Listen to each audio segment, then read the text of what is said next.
کبھی سوچا ہے کہ کچھ لوگ اپنی صلاحیتوں کو ایک کامیاب کیریئر میں کیسے بدل دیتے ہیں؟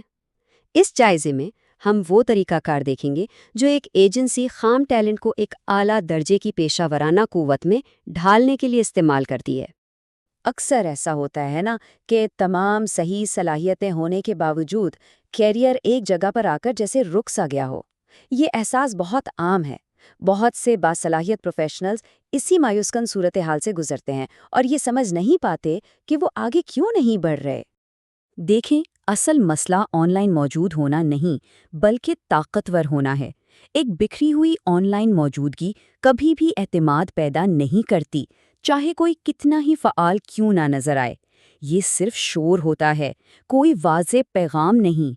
تو اس جائزے میں ہم افراتفری سے وضاحت تک کا سفر دیکھیں گے اور وہ ٹھوس طریقہ کار سمجھیں گے جس سے کسی کے کیریئر کی اصل صلاحیت کو سامنے لایا جا سکتا ہے، کیونکہ فرق ٹیلنٹ کا نہیں ہے بلکہ اسے پیش کرنے کے انداز کا ہے۔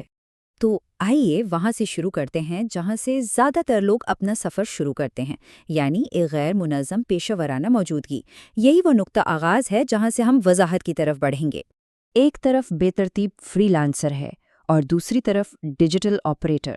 جیسا کہ یہاں نظر آ رہا ہے، فرق زمین آسمان کا ہے۔ ایک شخص جیسے بے سمت بہہ رہا ہے جبکہ دوسرا ایک مقصد کے ساتھ کام کر رہا ہے۔ ماخذ مواد ایک تلخ حقیقت کو ظاہر کرتا ہے کہ واضح سمت کے بغیر بہت سے پروفیشنلز برسوں تک الجھن کے چکر میں پھنسے رہتے ہیں۔ یہ ضائع شدہ کوششوں اور کھوئے ہوئے مواقع کا ایک بہت مایوس کن راستہ ہے۔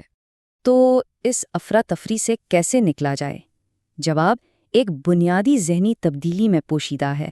پاک ایکسٹور ایک ڈیجیٹل انفراسٹرکچر ایجنسی کے طور پر کام کرتی ہے جو الگ تھلگ کاموں کے بجائے مربوط نظام بناتی ہے۔ ان کا ماننا ہے کہ اصل مسئلہ خدمات کی کمی کا نہیں بلکہ ایک اچھی ساخت کے فقدان کا ہے۔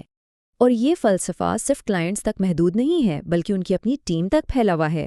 یہاں ٹیم کی ترقی کوئی بعد میں سوچنے والی چیز نہیں بلکہ ایک مضبوط ایجنسی ایکو سسٹم کی تعمیر کا ایک بنیادی حصہ ہے۔ ان کے نقطۂ نظر کے مرکز میں منظم اور بامقصد کوشش کی طاقت پر ایک بنیادی یقین ہے۔ یہی وہ اصول ہے جو ان کے ہر کام کو چلاتا ہے۔ ٹھیک ہے، تو اب اصل بات پر آتے ہیں۔ وہ ٹھوس بلو پرنٹ کیا ہے جسے یہ تبدیلی لانے کے لیے استعمال کیا جاتا ہے؟ یہ پورا عمل 3 اہم ستونوں پر مبنی ہے جو ترقی کے لیے ایک مضبوط بنیاد فراہم کرتے ہیں۔ اسے گھر کی تعمیر کی طرح سمجھیں۔ ایک مضبوط بنیاد کے بغیر ایک مضبوط عمارت نہیں بن سکتی۔ اس تبدیلی کا ایک بہت اہم حصہ صرف کام کرنے سے آگے بڑھ کر ایک گہری سوچ اپنانا ہے۔ یہ جو سسٹم سوچ کی طرف تبدیلی ہے نا، یہی ایک کارکن کو ایک حقیقی ڈیجیٹل آپریٹر بناتی ہے۔ یہ فرق ہے ایک کام کرنے والے اور ایک ایسے شخص کے درمیان جو سمجھتا ہے کہ اس کا کام بڑی تصویر میں کہاں فٹ ہوتا ہے۔ یہ عمل ایک نئے قسم کے پیشہ ور کو جنم دیتا ہے جس کی تعریف سخت معیارات کے ایک سیٹ سے ہوتی ہے جو اسے باقیوں سے بالکل الگ کرتا ہے۔ ٹیم کے اراکین سے یہ توقع کی جاتی ہے کہ وہ ان اہم شعبوں میں سخت نظم و ضبط پیدا کریں، کیونکہ اس ماحول میں صرف قابلیت ہی کافی نہیں ہے۔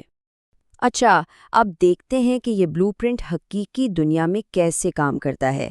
ایک ٹھوس مثال ان تمام تصورات کو زندہ کر دے گی۔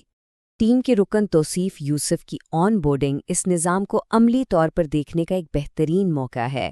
یہ صرف ایک دستاویز نہیں ہے، یہ ایک مکمل پیشہ ورانہ لانچ سسٹم ہے۔ یہاں ایک مخصوص اور قابل عمل چیک لسٹ ہے جو اس بات کو یقینی بناتی ہے کہ پیشہ ورانہ شناخت کا ہر پہلو ہم آہنگ اور بہترین ہو۔ اس میں اندازے کی کوئی گنجائش نہیں چھوڑی جاتی۔ ایجنسی پہلے دن سے ہی ایک قابل اعتماد اور پریمیم شناخت بنانے کے لیے بالکل درست کاپی پیسٹ کے لیے تیار متن فراہم کرتی ہے۔ یہ اندازوں کو ختم کرتا ہے اور ایک پیشہ ورانہ نتیجہ یقینی بناتا ہے۔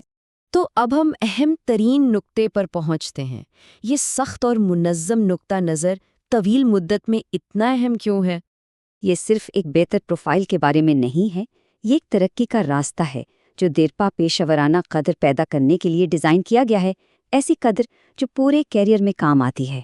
بالآخر مقصد یہ ہے کہ افراد کو فری لانسنگ سے آگے بڑھ کر ایک زیادہ طاقتور پیشہ ورانہ حقیقت میں داخل ہونے کے لیے بااختیار بنایا جائے۔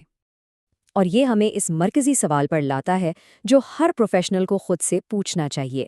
کیا کسی کی صلاحیت اس قدر کے ساتھ پیش کی جا رہی ہے جس کی وہ واقعی مستحق ہے؟